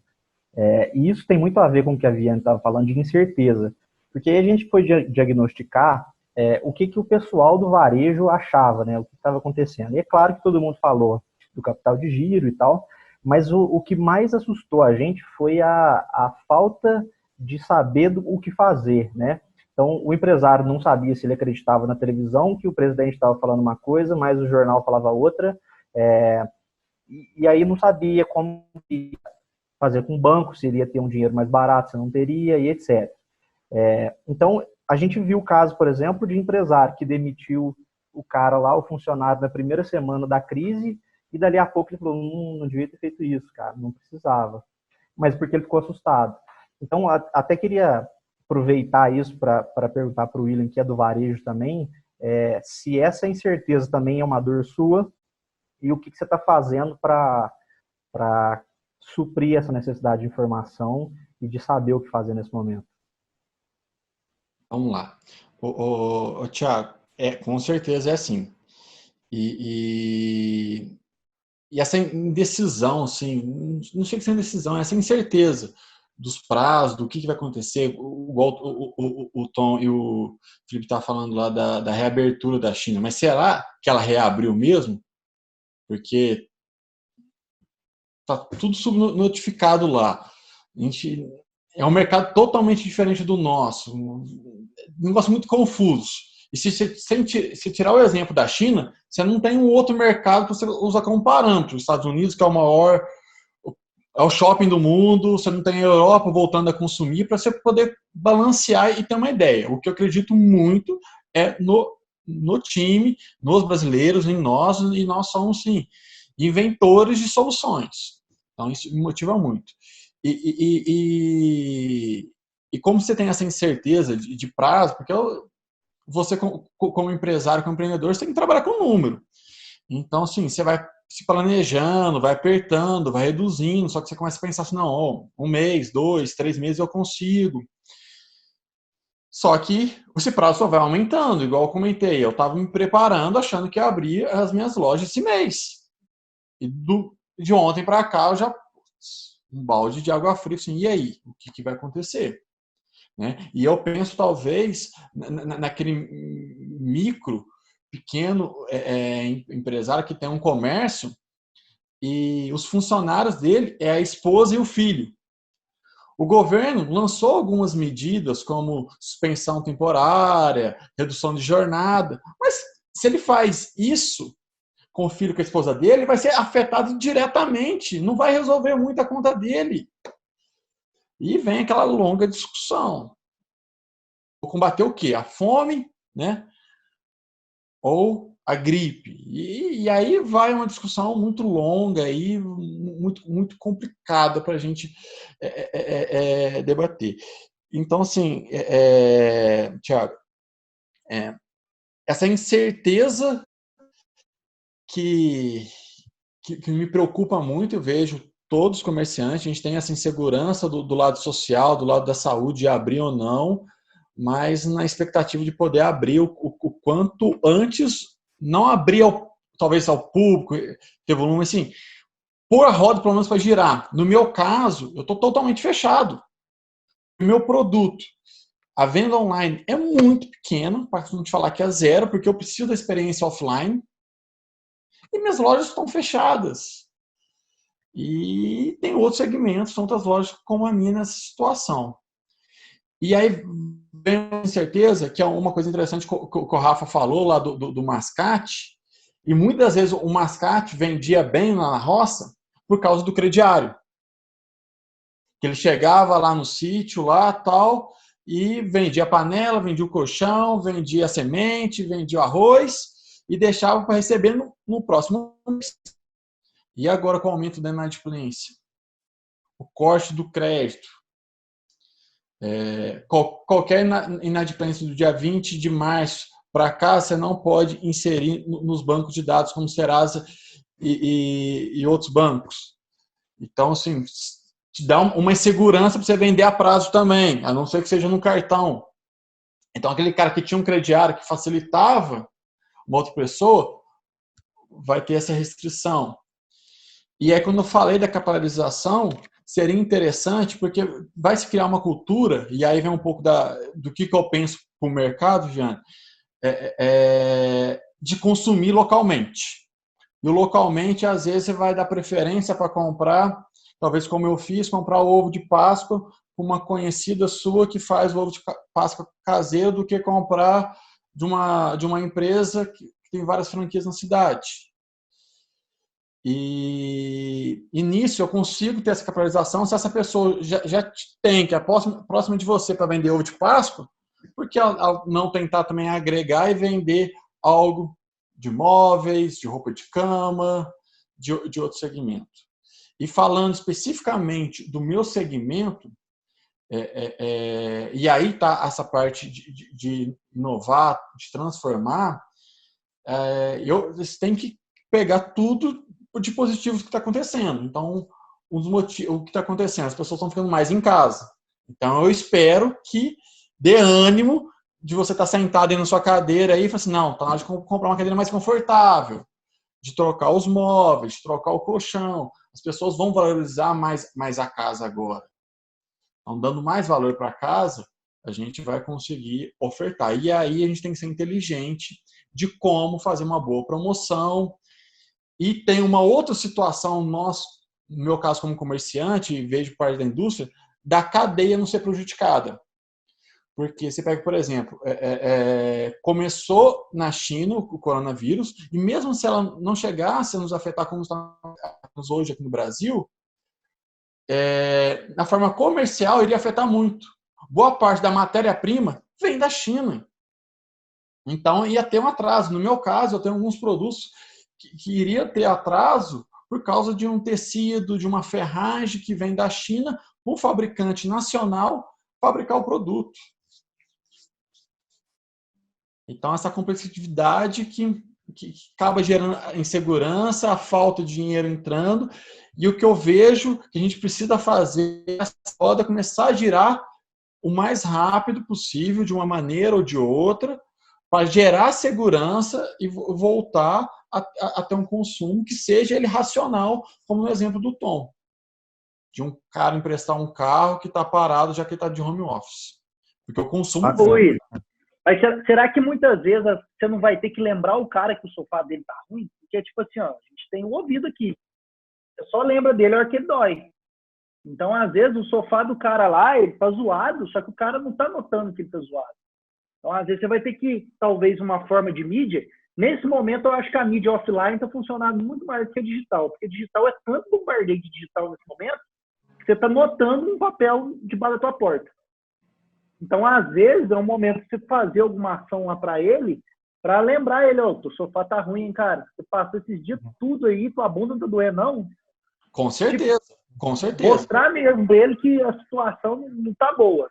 Não, bacana demais, gente. Eu tenho que estar impactando esse meu cliente, né, para ele poder gerar o consumo. Se eu deixar ele acomodado, ele não vai consumir, ou ele vai consumir de outra maneira. Às vezes eu até falo que às vezes meus concorrentes não é loja de imóveis, é agência de viagem. O cara deixa de comprar o sofá, não, porque vamos viajar. E é uma oportunidade agora, talvez, porque a retomada do turismo acho que vai ser um pouco lenta por medo, principalmente o turismo internacional, até hoje. Em outros países não está conseguindo regressar para o Brasil. Então, momento de valorizar a casa, então vamos lá. Então, é um trabalho que a gente faz diariamente, realmente. E até outra coisa que eu tinha falado lá atrás, que eu quero até complementar, tipo, o problema, eu acho que agora, não é o dinheiro, porque o brasileiro ele nunca teve dinheiro, ele sempre foi pobre mesmo, mas é tudo fodido. E SPC também, entupido, Serasa, esse é nós. O problema é que agora a gente não sabe quando que a gente vai, incerteza mesmo, não saber quando que vai tudo voltar ao normal. E... eu ia falar isso. Vamos lá, até para eu retomar aqui, para a gente seguir para a próxima pergunta, acho que tem um pouco a ver também com o que você estava falando. A gente, na Merim, a gente fala e defende muito e está trazendo, né, para o sul de Minas o movimento do capitalismo consciente. E muito disso tudo que vocês falaram aí, né, nesse momento agora tem relação com o tipo de negócio que vai sobreviver daqui para frente, que é aquele modelo que pensa no ganha, ganha, ganha. Que é a empresa precisa ganhar, mas o cliente precisa ganhar, o colaborador precisa ganhar. Então, o movimento, né, que o Felipe vai complementar aí também o raciocínio, do capitalismo consciente, a gente já vinha pregando isso como algo que já era uma realidade, mas às vezes alguns empresários entendiam que era uma realidade distante. Agora a gente sabe que depois desse momento de quarentena, o negócio que não for ganha, ganha, ganha, ele não vai sobreviver. Se não tiver todo mundo ganhando ao mesmo tempo, o negócio não vai sobreviver. Então, para a gente falar agora um pouco dessa consciência, dessa importância de ter um impacto positivo, né, em toda a cadeia de agentes que está em volta, a gente falar de colaborador, de fornecedor, de comunidade, de todo mundo, acho que cada um pode colocar, né, a sua opinião em relação a esse tipo de negócio consciente, como que isso pode se adaptar para a sua realidade também. Vou pontuar aqui, porque teve uma coisa que o Rafa falou que me chamou muito a atenção. Esses dias eu vi uma metáfora que eu gostei muito, tipo assim, o mundo estava parecendo aquele computador que está cheio de janela, aplicativo, um monte de coisa aberta, e a gente não olha, a gente só deixa essas coisas abertas. Do nada travou, tipo, deu pau. Quando dá pau, tem que dar Ctrl Alt Del e começar de novo. Então, talvez seja o momento agora da gente repensar não só o negócio, com todas essas estratégias que a gente citou, mas repensar o porquê que a gente faz o que faz. Porque a base do capitalismo tem que ser a base de todo o negócio, é a base dos negócios que são mais bem-sucedidos e que vão sobreviver a essa crise, é o propósito. O que te motiva a fazer o que você faz?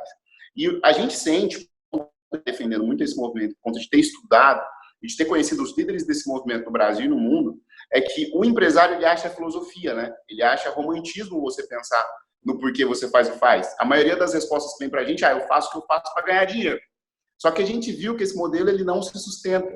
Esse modelo, ele não faz bem para o mundo. E aí, para pegar um outro exemplo e colocar vocês na conversa, tem uma menina que a gente gosta muito, falo menina por carinho mesmo, que é a Monique Evelyn, Rafa. Ela fala que hoje a gente tem o Vale do Silício, né, que é lá em São Francisco, na Califórnia, e você tem o Vale do Silêncio. O Vale do Silêncio é exatamente onde acontecem as inovações que a gente precisa aprender com elas. É na periferia, é na roça, que é mais a nossa realidade aqui no sul de Minas, e a gente, na maioria das vezes, não olha para essas inovações. Pegando essa lógica, eu queria começar pela Vivi, porque a gente conversava muito sobre isso quando a gente trabalhou junto. Qual você acha, Vivi, que é a importância do propósito hoje, de repensar, parar para entender o porquê que a gente faz o que faz, para depois disso a gente pensar nessas ideias todas que precisam vir? Eu vou ser sucinta, porque eu falo muito, né? E porque propósito é um assunto que super me mobiliza e tal, como você mesmo falou. Não tem mais espaço para as empresas que não tenham propósito. E um propósito de verdade, não é o propósito escrito na parede. O propósito tem que sair da parede e ele tem que ser vivido. O propósito, ele só realmente existe quando a empresa, neste momento que a gente está agora, numa crise, ela consegue mostrar o propósito dela de uma forma genuína. Ninguém acha que a Ambev está fazendo marketing só por marketing. Por quê? A Ambev é uma empresa super capitalista, meritocrática, focada no lucro, no resultado, no dinheiro no final do dia. Mas ela tem outro propósito, tem um propósito de salvar o mundo, blá, blá, blá. Mas ninguém nunca acreditou. E agora veio a crise, a Ambev está construindo um hospital junto com a Gerdau. Alguém tem dúvida que existe realmente um propósito de salvar o mundo? Não. A Ambev está pegando o álcool do seu processo produtivo, porque obviamente não está sendo usado para fazer álcool em gel. Ela tá fazendo ações que aparentemente estão desconectadas do seu negócio, mas que falam com o seu propósito. E aí agora já está rolando um meme que diz assim, assim que acabar a crise, né, todo R$1 que eu tiver, eu vou dar para a Ambev, porque eles estão fazendo valer o meu dinheiro. Tudo que eu gastei em cachaça até hoje na Ambev fez valer o meu dinheiro, porque eles estão fazendo algo de bom. Cara, eles viraram a chave, eles fizeram o propósito deles, ir para a rua com ações consistentes. Não, Vivi, mas a ação é bonita, mas obviamente que a empresa está ganhando. Mas é óbvio que tá, a relação é ganha-ganha. A empresa tem que ganhar o consumidor, a sociedade, o funcionário, tá tudo bem. A única coisa é que você tem que ser genuíno na forma que você faz e que você comunica. Tudo isso tem que estar alinhado, senão fica frouxo, não fica parecendo uma ação de marketing. E todo mundo que está fazendo bem feito não é uma ação de marketing, é propósito. Porque, aliás, neste momento que as empresas menos deveriam estar preocupadas é com a ação de marketing. Assim, todos os profissionais de marketing como eu deveriam estar parados pensando como é que o propósito da empresa vai agora conversar com a sociedade, com a comunidade, com o funcionário, com o cliente, com o fornecedor. E não pensando em como fazer marketing disso. É outra coisa que a gente devia estar pensando agora para que o propósito de fato aconteça.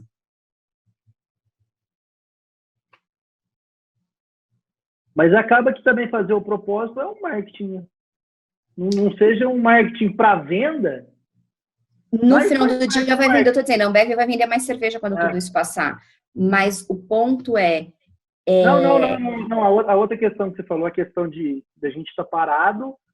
Trabalhando no propósito, pensando em ação, em propósito. Como é que eu ponho o propósito na rua? E não como é que eu faço um vídeo para comunicar o que tá bonitinho. Não é hora de eu lançar produto, não é hora de eu fomentar produto, não é hora de eu contar quem eu sou, tá na hora de eu agir.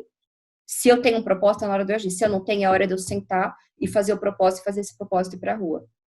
Isso eu estou falando para os clientes que agora é a hora da gente mais reter o que a gente tem.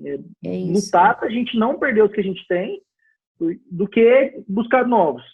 Eu falo que é muito mais fácil você guardar R$1 agora do que ganhar 4. Então, não adianta. Você falou, né? Não tem mais espaço para as marcas que falam. As pessoas não falam com marcas, as pessoas falam com pessoas. Eu também digo isso há anos.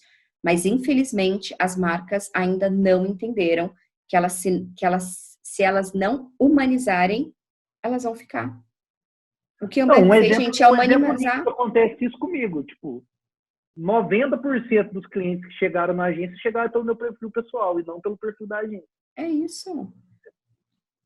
As marcas, elas têm que falar, né? A Ambev, todas as ações que eles estão fazendo, boa parte delas começou a comunicação dos próprios funcionários, contando o que está falando. É hora das pessoas falarem da marca, as pessoas falarem da empresa, e não a empresa falar por ela. A empresa tem que estar trabalhando no bastidor, tem que estar pensando em tudo isso nesse momento, entendeu? Tiago, para te colocar na conversa de novo, o CESU, ele representa hoje o que a gente tem de melhor no empresariado sul-mineiro. Assim, são muitas empresas, como você muito bem disse no começo. Mas são empresas tradicionais, são empresas clássicas, né? A gente não gosta de usar o nome tradicional porque parece velho. A gente gosta de empresa clássica. Como é que vocês fazem lá, cara, para mostrar para essas empresas, porque eu sei que o CESU tem um propósito muito genuíno, que propósito é importante, que não é conversa fiada. Propósito é o que conecta, propósito é o que cria relacionamento. Como é que vocês estão fazendo hoje? Legal, Felipe. Só para a gente entender como é que funciona o CESU Lab hoje com essas empresas. A gente dividiu por segmento de trabalho. Então, hoje a gente tem as verticais de negócio, né? E onde a gente tem 6 empresas que lideram. Essas empresas, como você diz, são empresas referências aqui na região, né? Nós estamos falando de Grupo Unis, Porto Seco Sul de Minas, Minas Sul, Cicobi Credivar, Rede Nova de Drogaria e Diretriz Sistemas. Essas empresas, elas começaram a enxergar, antes até mesmo do CESU Lab nascer, que era importante mudar o seu movimento, né? Que as coisas acontecem de uma maneira muito mais por pessoas do que por números, etc. Quando a gente fala de inovação, a gente está falando de pessoas, né? De como as pessoas se relacionam com a empresa e com o seu método de trabalho. Você falou também agora há pouco do Vale do Silício, né? Existe um movimento lá nos Estados Unidos que começou a trazer um conceito de zebra para a inovação. Não sei se você já ouviu falar. A zebra, ela vem de encontro com o unicórnio, né? Que é o ícone místico da startup que vale $1 bilhão. A zebra, ela é preto e branco, que é uma analogia ao lucro e ao propósito. Então, esse movimento começa a entender que o mercado de startups ali, de inovação, ele era muito agressivo financeiramente, só as startups que recebiam muito aporte funcionavam e cresciam, e às vezes nem assim conseguiam dar lucro. Então, esse movimento ele vem para pôr o pé no chão, entender que a gente precisa trabalhar de uma maneira muito mais real, né, com as pessoas que estão em volta, e isso norteia muito o trabalho do CESU Lab. Então, quando essas empresas começam a entender o processo de inovação sendo feito por pessoas, aí as coisas começam a se encaixar muito melhor, né? Eu acredito que nos próximos meses a gente vai ter resultados assim bem impactantes, principalmente para essas empresas que já estão começando a entrar nesse processo de inovação lá dentro do CESU Lab, porque muda o mindset, né? Muda a maneira como elas veem o negócio delas, repensar mesmo o modelo de negócio. Então, assim, se isso não envolve todos os funcionários, se isso não envolve o consumidor, se isso não envolve todo o ecossistema que está em volta daquela empresa, ela não consegue se desenvolver. Porque, como a gente já cansou de discutir aqui, agora é a hora de trabalhar junto, né? Então, eu acredito que o CESU Lab está entrando nessa onda de mudar essa reflexão e humanizar um pouco mais o trabalho desse pessoal. Muito legal. Uma outra parte super importante do que a Merim vem se propondo a fazer no mercado nesses últimos meses a gente fala muito sobre metodologia ágil de gestão de projeto. E aí, tipo assim, quando a gente vai para essa área, o movimento ele é um movimento que se popularizou, né, em outros países, então, obviamente, é um pouquinho mais difícil da galera aqui entender a importância dele. Hoje, o que a gente acredita é que as empresas elas não precisam ser rápidas, elas precisam ter pressa, porque aí você se apavora e você acaba errando sem ter um norte muito claro. A gente acredita que as empresas precisam ser ágeis. O que a gente quer dizer com agilidade? A gente quer dizer teste, erro e aprendizado. Porque a maioria das empresas elas não estão dispostas a errar. Logo, se não tem erro, não tem inovação, que é o que a gente falou lá atrás. Então, o que a gente acredita muito é que, nesse momento, além da empresa ter propósito, ela precisa se entender como uma empresa em constante evolução, em constante prototipação, de fazer, testar, aprender e evoluir com isso. E aí, para a gente caminhando para o final e colocar vocês de novo na conversa, Vivi, você não vai ficar bravo comigo porque eu vou usar outro exemplo de marca grande, mas é só, aí eu vou trazer para a nossa realidade usando o exemplo da Meri. A ReHap, que é a marca de brinquedo, o modelo de negócio da ReHap é franquia, né? Então, tem uma franquia aqui em Varginha, no shopping e tal. E eles estavam com um projeto já há um tempo, que era um projeto de uns 9 meses, mais ou menos, que eles queriam transformar as lojas da ReHap, as franquias, em centro de distribuição. O que isso quer dizer? Você pediria pelo e-commerce da ReHap e a loja de Varginha despacharia para quem está próximo aqui. Então, Varginha, Três Pontas, Eloy Mendes e tal. E aí o franqueado ganharia uma comissão em cima disso. Logo, é aquela lógica do marketplace, né? Seria um marketplace total, no caso da ReHap. Eles tentaram fazer isso durante 9 meses, só que aí você está acostumado com esse tipo de estrutura, entra presidente, vice-presidente, conselho, um monte de coisa, não estava rodando. Começou a crise, todas as lojas da ReHap foram fechadas, o que aconteceu? Em 15 dias eles colocaram o projeto no ar. 15 dias. E aí, para a gente trazer isso para a nossa realidade, quando eu e o Tom, a gente começou a Merim, a gente começou com um modelo de consultoria, um modelo de hora. Só que esse modelo de hora, ele não escala. É muito difícil escalar ele, porque eu só tenho 24 horas no meu dia. Logo, escalar esse modelo é praticamente impossível. Então, o que a gente decidiu desde o começo? A gente precisava ter um modelo de escala. E dentro da nossa lógica, esse modelo é o digital. É o modelo da gente distribuir a nossa metodologia para o maior número de pessoas possível. A gente tentou fazer isso durante um ano. A gente fez um ano agora em fevereiro. A gente foi atendendo um monte de cliente legal, fomos gostando dos projetos, deixamos isso de lado. Começou a crise, o que aconteceu? Em 15 dias a gente colocou o projeto para rodar. Então, tipo assim, o que eu queria pegar de vocês? E aí, de forma bem prática agora. O que vocês acham que a gente pode fazer nesse momento para já aplicar tudo isso que a gente disse de uma forma mais compilada? O que um micro, pequeno e até médio empresário pode fazer nesse momento para ficar mais relevante? E aí eu queria começar agora pelo Rafa. Vai lá, Rafa.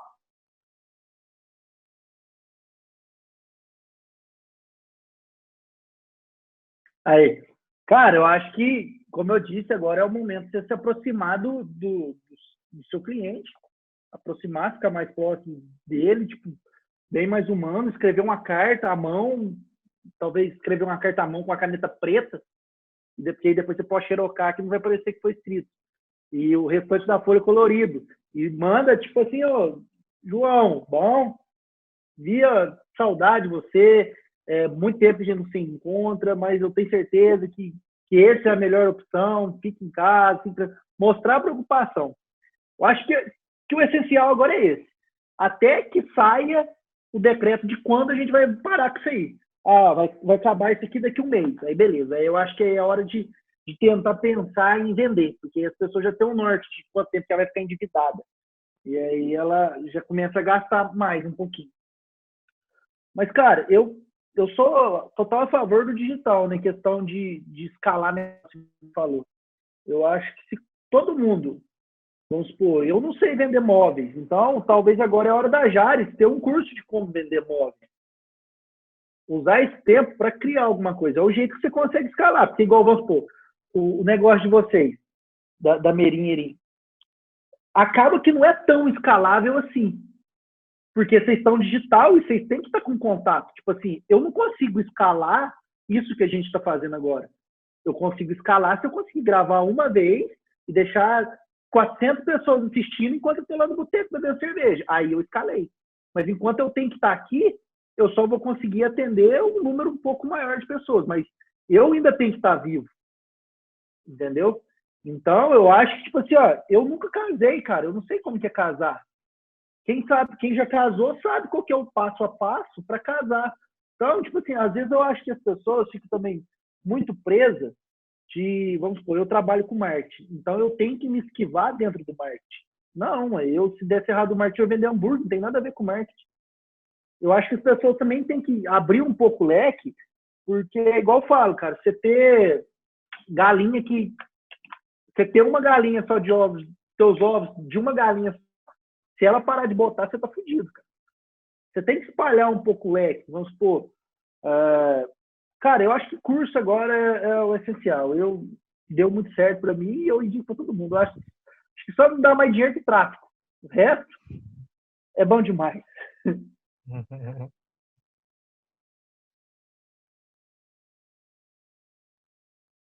Tiagão, vai lá, você. Cara, essa é uma pergunta difícil, né? Cada caso é um caso e a gente vê uma situação completamente nova. Eu acredito que a transparência da empresa ela é um fator determinante, né? Quando a gente faz lá missão, valores, aquilo ali, a gente tem que pensar sempre que é aquilo ali que a gente tem que fazer. Então, nós estamos falando de marketing desde o começo, você tem uma ligação muito transparente com o teu consumidor, né? De como é que as coisas estão, como é que você pode melhorar para ele. Quanto mais você for humano com ele, mais você vai fidelizar o teu cliente, né? Então, assim, cara, o que eu diria que nesse momento é importante a gente pensar para ter um destaque, para ter uma relevância para a empresa, é ser transparente, né? É pensar em como você pode contornar a crise nos seus processos. E basicamente é isso. Acho que não dá para a gente tirar uma receita, né? E traçar o que pode ser feito, mas eu acredito que seja a transparência e criar uma relação com o consumidor, né? Isso acho que esse é o fundamental. Deixa eu só cortar aqui. Vai lá, Tom, vai lá. Uma questão que, igual ele falou, eu pensei que a inovação, às vezes, a gente é focado em fazer um negócio muito fora da curva, muito exorbitante. E, às vezes, é coisa simples. Vou até perguntar para o William aqui agora. Ô, William, das pessoas que comprou sofá lá na Jares, alguma vez, depois de 2, 3 meses, vocês ligaram para algum perguntando se estava gostando do sofá? Se o sofá era confortável? Sim, com certeza. Então, aí ó, já tem um contato com o cliente para o contato voltar, para criar o relacionamento. Só que as pessoas não fazem isso. Eu tenho um conhecido meu aqui que ele vende carrinho de bebê, vende coisa de bebê, vende tudo de bebê lá na Baby Store. E aí eu conversando com ele, eu perguntei para ele, acho que você conhece ele, Rodrigo, da Baby Store. E aí eu conversando com ele, falei, Rodrigo, mas você nunca mandou um presente para criança quando ela nasceu? Eu falei, não, cara. Vai pra você ver, Rodrigo. Manda um presente, assim, ó, quando a pessoa vai lá comprar o carrinho, já pergunta o nome do neném, vai chamar Joaquim. Manda um carrinho pro Joaquim. A pessoa, a hora que tá lá no hospital, ela recebe um carrinho Baby Store. Cara, nunca mais esquece. É coisa simples, é coisa que não tem... Qual que é o custo de você mandar um carrinho de carrinho? Nenhum. E talvez, tipo assim, se você quiser até criar uma história por trás do carrinho, dá um brinquedo que não seja um brinquedo para criança já usar. Seja um carrinho para criança de 3 anos. Escreve uma ou se não, um pouco maior, 7 anos, quando a criança já consegue ler alguma coisa. Joaquim, o Rodrigo, te mandei esse presente para quando você tiver 7 anos você poder brincar. E aí a mãe vai deixar aquele carrinho guardado para quando ele tiver 7 anos ele poder usar o brinquedo. Cria uma história, cria tudo com a marca. Então, é coisa simples para você inovar. Não precisa de muito. Para a gente seguir. O Vivi, pontua para a gente, porque assim, a gente falou de várias coisas, né? A gente falou no primeiro momento que hoje o vendedor ele não é só vendedor. O vendedor ele pode ser uma loja, seja ela física ou seja ela digital. Seja esse vendedor, tipo assim, um pouquinho mais Instagram e Facebook, seja esse vendedor um pouquinho mais porta a porta. A gente falou da importância do propósito, a gente falou de método ágil. A gente, obviamente, não tem uma fórmula mágica, nunca vai ter. O segredo do sucesso é uma coisa que não existe. Mas a gente tem, no mínimo, perspectiva, no mínimo, um caminho, que é o que a gente estava falando lá no começo. O que você acha de filtrar disso tudo para virar não um passo a passo, mas pelo menos um começo de caminho depois disso que a gente falou?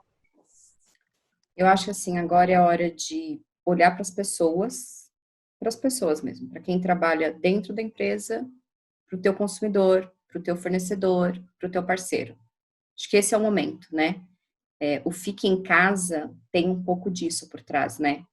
Ficar dentro de casa, você acaba se relacionando no microambiente, isso te faz entregar o teu e também trabalhar em outras coisas. Então, eu acho que agora as empresas e os negócios deveriam estar olhando para as pessoas e não falando de consumidor, mas falando de pessoas, todas as pessoas que podem se relacionar com você. E 2, as empresas e as pessoas devem estar pensando para onde eu vou, né? Se eu sou um funcionário de uma empresa e estou preocupadíssimo porque eu estou de férias em casa e eu estou preocupado que eu posso ser mandado embora, cara, qual que é o meu caminho daqui para frente? Se a agência acabar, eu vou vender hambúrguer? Vou vender hambúrguer. O que é que eu vou fazer? Então, assim, acho que a gente, como pessoa, tem que estar pensando no nosso negócio pessoal, né? Para onde vamos, o que queremos. E as empresas também. Será que esse caminho que eu vinha vindo daqui para frente, ele vai se manter? Ou será que é a hora de eu começar a me reinventar? A hora de tirar isso do papel, apesar de que nesse momento a gente está pensando em pagar conta no final do mês, é o momento também que a gente deveria estar pensando para onde vamos e como vamos. E vamos agora, não é quando acabar, porque a gente não sabe quando acaba e a gente não sabe como acaba. Então, se eu não tenho essas duas variáveis respondidas, eu tenho que começar a fazer alguma coisa agora. Eu só vou saber se eu fizer e eu errar. E uma hora eu vou acertar, e isso faz parte do plano. Na minha visão, é isso que a gente precisa fazer. Muito legal. Para colocar o William e o Tom na conversa, para eles pontuarem no finalzinho, esses dias eu ouvi do CEO da Kraft Heinz, que é a maior fabricante de alimentos dos Estados Unidos, né, Vivi? E ele estava falando o seguinte, obviamente existe um lado dessa crise que é triste pra caramba, que deixa a gente, além de triste, com medo, né, pelos nossos e obviamente pelo mundo. Mas tem um outro lado que é assim, talvez a gente tenha uma certeza, que essa crise vai passar, como as outras passaram. A gente não sabe quando e nem como vocês muito bem disseram, mas a gente sabe que ela vai passar. E aí ele falou uma frase que eu estou meio que usando como mantra para tentar manter a minha mente positiva. Nunca desperdice uma crise. A gente vai ter 3 tipos de pessoas e todos esses 3 tipos vão ter uma única coisa, que é transformação. Crise é o único momento onde todo mundo muda, nem que seja só um pouquinho. A gente vai ter as pessoas que vão paralisar, e realmente, tipo assim, porque é uma reação natural do medo, né? A paralisia, de você não saber o que fazer. Você tem as pessoas que vão achar que é só uma marolinha, tipo, vai passar, não é nada demais. E você tem as pessoas e as empresas que a gente gosta, que são as pessoas e as empresas que sabem que momentos de crise, principalmente essa crise, que é diferente de todas as outras, é um momento de sobreviver, sair vivo, e é essa a meta, sair vivo disso tudo, para lá na frente a gente estar mais forte e mais criativo. Para colocar o Tom e o William na conversa, para onde vocês acham, Tom, e aí, obviamente, o William, que o mundo está indo e como é que a gente pode aproveitar essa crise dessa maneira um pouco mais positiva? Vai lá, William. Uma frase aqui meio... Desculpa, Tom. Não, pode ir primeiro, vai lá. Uma frase meio clichê aqui. Eu não sou marqueteiro, mas então acho que eu posso falar. Então, em toda crise, você tira o S e vai ficar a palavra crie. Então, é realmente um momento de inovar, de criar. E não precisa, igual a gente falou, ter ideias mirabolantes, ter que criar um conto da hora para o outro, mudar tudo, mas sim, olhar para dentro, olhar um pouco atrás e melhorar, criar algo diferente. Então, pôr mais gente para vender, para ofertar de maneira diferente, ter ideias, gosto, sensacional, essa que o Rafa deu pro Rodrigo lá da Baby Store. São coisas simples, às vezes, que você consegue criar e ter um resultado. E é muito legal o que o Thiago, a Vivi e o Rafa falou, que vai de encontro muito do que eu penso também, que é ser transparente com todo mundo, seus colaboradores, seus clientes, seus fornecedores, parceiros. Aproximar das pessoas, porque é um negócio de pessoas para as pessoas. Então, por isso que eu gosto do meu negócio, sempre pensando nele também offline, porque aí tem um lado pessoal. Tem realmente o cliente que gosta de ser atendido pelo aquele vendedor, que eu tenho vendedor que já vendeu para o avô, para o filho, e está vendendo para o neto, mobiliando a casa. Então, tipo assim, e eu te falo que por causa que é uma empresa familiar. A minha empresa tem 37 anos, eu tenho 30 anos. Então, quer uma coisa mais de pessoa do que isso? Eu tenho funcionário que tem mais tempo de diários do que eu tenho de vida. Então, no momento de crise, que você como gestor do negócio, perder noite de sono, igual eu estou perdendo, saber como pagar o salário, mas é que é uma pessoa ali que me criou, que está ali junto comigo. Na empresa depende do meu pai, minha mãe também, e aí vai. E é o momento de criar, e de boas atitudes e atitudes para já.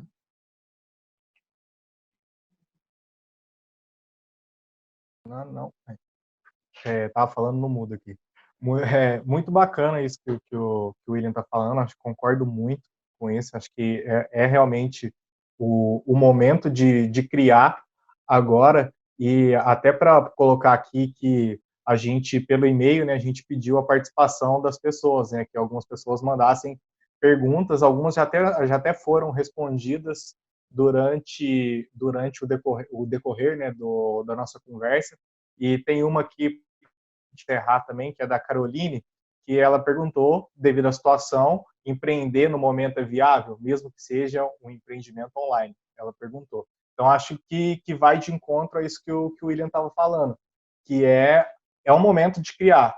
Só que nessa questão de empreender, porque às vezes muita gente pode ser, infelizmente, ser cortado, ser demitido, eu acho que tem que fazer isso com segurança, tentar fazer de uma maneira que não coloque assim, tem que colocar todas as fichas na hora de trabalhar, mas não todas as fichas financeiras, nem de oportunidade para começar um novo negócio. Então, respondendo a essa pergunta e depois também querendo saber a opinião de cada um, se é o momento ou não de empreender, eu acho que a gente falou mais cedo que tem várias coisas que não são inovações mirabolantes que podem acontecer, que dão essa oportunidade ou de empreender ou de oferecer essa solução dentro da própria empresa. Então, uma pessoa que é colaboradora sabe que a empresa está precisando de ajuda nesse momento, não espere o diretor ou o dono perguntar o que pode ser feito ou não, se a pessoa pode ajudar ou não, já ofereça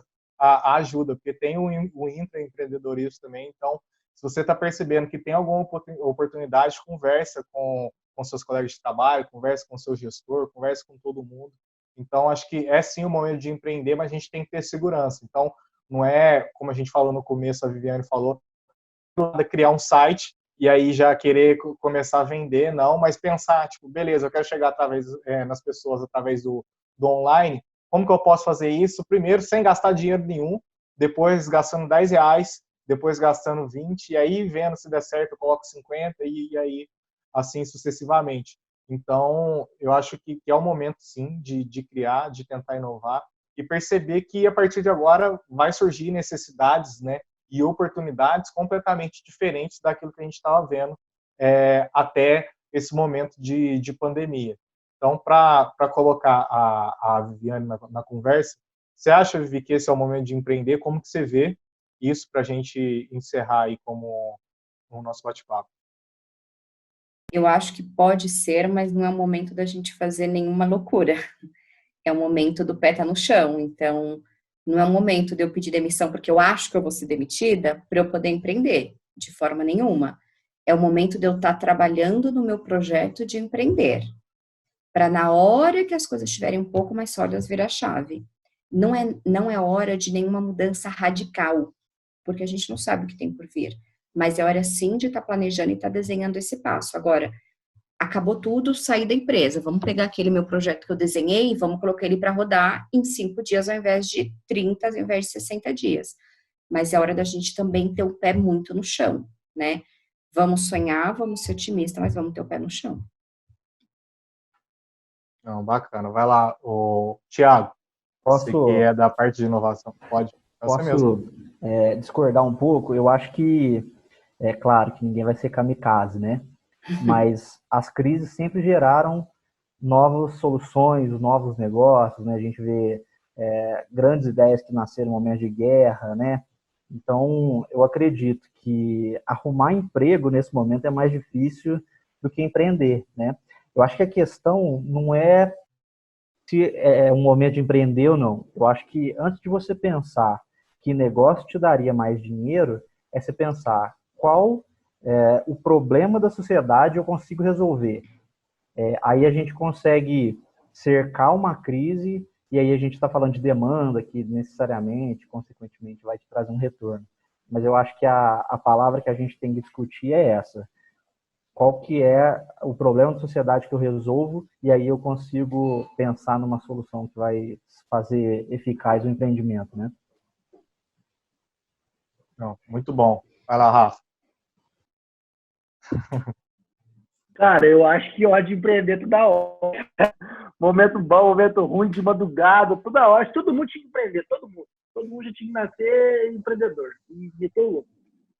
Cara, eu acho que tá na hora, só que, igual a Vivi falou, eu acho que você não pode meter o louco agora, não. Fazer um trem muito arriscado, porque depois... É igual eu tava falando pra trás com os moleques. Falei, se a gente pelo menos soubesse que ia morrer, a gente ia, gastava o dinheiro tudo, realizava o sonho tudo e morre. Pronto, acabou. O problema é você não morrer. Aí tá fudido. Aí, cara, só que, tipo, eu acho que tem muitos ganchos. Eu acho que a crise também serve para você enxergar muitos ganchos. Olha a dificuldade que o povo tá sentindo em ficar dentro da própria casa. Será que não tá faltando alguma coisa ali dentro para fazer eles gostar de ficar dentro de casa? Provavelmente tem, porque você não vai gostar da tua casa, que coisa mais bizarra é essa? Eu também tô sofrendo, né? Porque tá faltando alguma coisa aqui. Então, tipo assim, acho que é o momento, às vezes, as pessoas enxergar que tá faltando um trem dentro da casa delas, e o que tá faltando para elas querer se calar, tipo, eu não quero ficar dentro da minha casa, cara, dentro o grau do ser humano chegou. Então, tem uma lacuna aí para esse meio. Levantou a bola para você aí, William. Exatamente, levantou a bola, acho que já pode cortar aí, William. Mas sobre o que você falou sobre empreender, cara, eu acho que toda hora é hora. Você só tem que parar, é igual o Thiago falou, o que você pode solucionar nas pessoas. Eu sei que se eu quiser eu posso entregar o melhor hambúrguer que as pessoas já comeram na vida. Então esse é o problema que eu vou solucionar se caso a gente der errado. Então tá no gatilho aí. Tomara que dê errado, só pra não fazer isso. Vai lá, William. Tom, então, eu também acho que todo momento é momento de empreender. Só que em um momento como esse, de recessão econômica, digamos assim, também a gente não sabe qual que seria o segmento, porque realmente há segmentos que nesse momento estão em recessão. Mas é momento também de replanejar, de analisar o teu empreendimento, né? Então, ver se ele é saudável durante uma crise. Porque essa não é a primeira crise do mercado e não vai ser a última. Então, talvez é interessante esse momento de empreender e o cara saber que ele já está nascendo estruturado em um momento totalmente diferente o consumo, diferente economicamente. Mas, eu acho que é isso. Tom, vou pegar o gancho aqui para a gente ir caminhando. Uma coisa que eu acho que as empresas de comida poderia pegar com isso aí, cara, eu acho que uma entrega de delivery mais rápida, se eles fossem treinados para ter um delivery muito mais rápido, tipo aqui, ontem eu pedi um lanche aqui em Alfenas, demorou 2 horas para entregar um lanche. Mas é que eles já avisaram, a gente está com muita demanda, vai demorar 2 horas. Mas geralmente é 1 hora para entregar um lanche, cara. 1 hora. Mas será que se, vamos supor, eu pedisse uma picanha num bar, ela chegasse para mim em coisa de 10, 15 minutos, será que eu não ia querer beber dentro de casa mesmo? Porque muitas vezes a gente acaba saindo para a rua porque se pedir dentro de casa demora demais para chegar. Então, pode ser uma solução aí. É isso. Vou sair desse negócio. E aí, Rafa, é uma máquina de ideias. Que é aproximar do seu cliente e ver essa necessidade. É escutar melhor seu cliente. Porque é muito tempo, cara. 1 hora para entregar uma comida, cara. Você pede a comida, você toma banho, você brinca com a namorada. Em Alfenas, né? Briga, É pequena. Você briga, depois que você vai comer, você já nem com fome você tá mais. Eu acho que você tinha que pensar mais sobre isso, viu? Faz sentido pra caramba. Mas, gente, vamos lá. Depois a gente vai pegar as outras perguntas, a gente manda para todo mundo e também pega as respostas para que a gente possa compartilhar esse conteúdo. Eu e o Tom, a gente vem falando muito que a gente, como acho que a maioria das empresas no Brasil, é super pequenininho e bem novo para passar por essa crise. A gente está bastante como todos os negócios. Só que a gente tomou uma decisão. Eu não gosto muito desse tipo de analogia, mas a gente tomou uma decisão que se for para cair, a gente vai cair atirando. Então, tipo, a gente está produzindo mais conteúdo gratuito, a gente está mais próximo dos nossos clientes, o William está aqui para provar esse tipo de coisa. E é nesse momento onde a gente quer mostrar mais valor do que a gente já mostraria normalmente. Essa conversa ela foi montada para que a gente pudesse ter uma proposta como essa. E a gente viu que se a gente quisesse ficar aqui mais 1h30, a gente ficaria tranquilo. porque são pessoas muito capazes. Então, tipo, eu queria agradecer demais a disponibilidade de vocês e o conteúdo que vocês trouxeram, que ajudou muito quem viu agora, quem vai ver depois, porque a gente vai deixar isso disponível também. E eu queria que vocês se despedissem, aí na mesma ordem que vocês se apresentaram. Então, Vivi, Rafa Brito, Tiagão, William e Tom.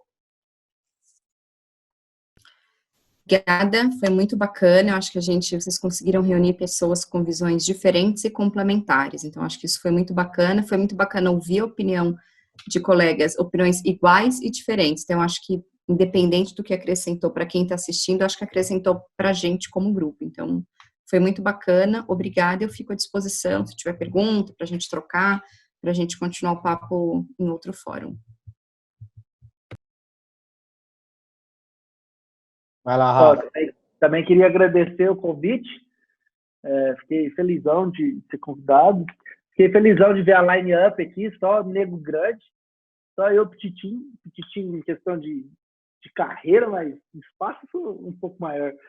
Mas, igual a Vivi falou, acrescentou demais. Tipo, aprendi aqui mais do que em muitos cursos, escutando ideia de um lado, ideia do outro, e coisas para a gente implementar, tipo, tanto para a gente quanto, no meu caso, para os clientes da agência. Mas achei bem bacana, fiquei bem feliz e quando quiser pode chamar de novo. Legal demais, gente. Realmente foi uma aula, né? Com todo mundo pontos de vista muito profundos e coerentes, né? Com o que a gente está fazendo.